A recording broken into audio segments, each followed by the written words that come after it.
इसमें बड़ी बात यही कि अलग अलग रोगों के हिसाब से अलग अलग धातुओं का, अलग अलग पात्रों का वर्णन भी हमारे आयुर्वेद में किया गया है।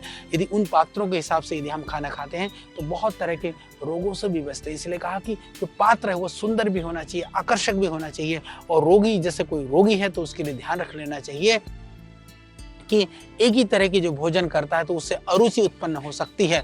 तो इसके लिए वो थोड़ा सा भोजन भी विविधता भी होनी चाहिए। तो ये बहुत ज़्यादा ध्यान रखने की बात है, यानी कि जो भोजन जिस पात्र में कर रहे हैं वो बहुत सुंदर होनी चाहिए। और इतना ही नहीं कि भोजन कैसे करें, कहाँ सुंदर और एकांत स्थान होना चाहिए भोजन करने के लिए। हमेशा हमारे यहाँ आपने देखा होगा, घरों में भी पहले होता था, जब भोजन करते थे तो पहले मंत्रों का उच्चारण होता था। मंत्रों का उच्चारण के साथ साथ में हम क्या करते थे कि बैठ करके कहते थे, हमारे यहाँ बुजुर्ग बड़े कहते हैं, भोजन करते समय चुप रहो। यदि कोई बच्चा बोलता भी तो कहते हैं भोजन करते समय बेटा नहीं बोलना चाहिए।